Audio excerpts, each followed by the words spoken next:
Ispahani public school and college চট্টগ্রামের বার্ষিক সাংস্কৃতিক সন্ধ্যা গত 19 ও 20 ফেব্রুয়ারি প্রতিষ্ঠান প্রাঙ্গণে অনুষ্ঠিত হয়।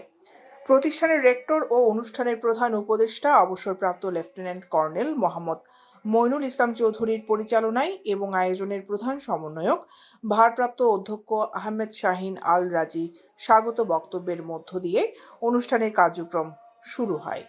আমরা হাঁটি হাঁটি পা পা করে আজকে অলমোস্ট 45 ইয়ার্স অতিক্রম করেছি। আমাদের বার্ষিক সাংস্কৃতিক সন্ধ্যা এটা একটা নির্যাস এবং মহোদ্রেকক্ষণ, যেখানে শিক্ষার্থীরা তাদের মনে দীর্ঘদিনের লালিত স্বপ্ন, তাদের প্রতিভা, তাদের মননশীলতা তারা প্রকাশের আজকে সুযোগ পাচ্ছে।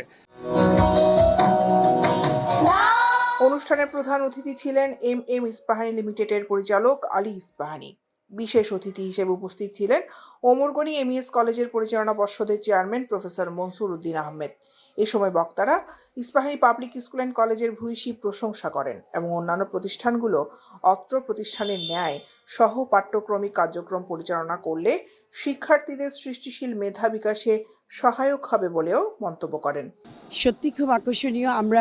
আমি যখন থেকে জয়েন করেছি এটাকে সবসময় খুব আকর্ষণীয় করে তোলার জন্য যতটুকু এফোর্ট দেওয়া প্রয়োজন আমরা স্কুল থেকে এটা দেওয়া হয়েছে।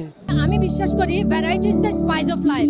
সংস্কৃতি এমন একটা বৈচিত্র্য যেটা জীবনকে করে আনন্দিত, রসঘন, রসময়। 2 দিন ব্যাপী এই অনুষ্ঠানে শিক্ষার্থীদের সহ পাঠ্যক্রমিক কার্যক্রমের অংশ হিসেবে নৃত্য, সঙ্গীত, অভিনয়, আবৃত্তি ও প্রতিষ্ঠানের বিভিন্ন তথ্যচিত্র পরিবেশিত হয়।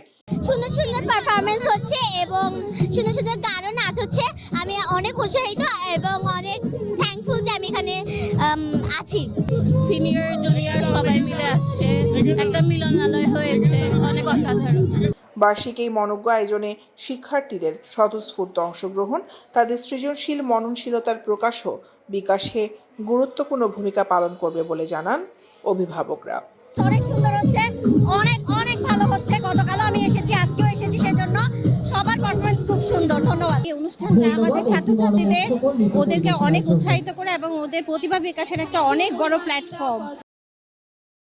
দৈনিক আজাদী নিউজ ডেস্ক।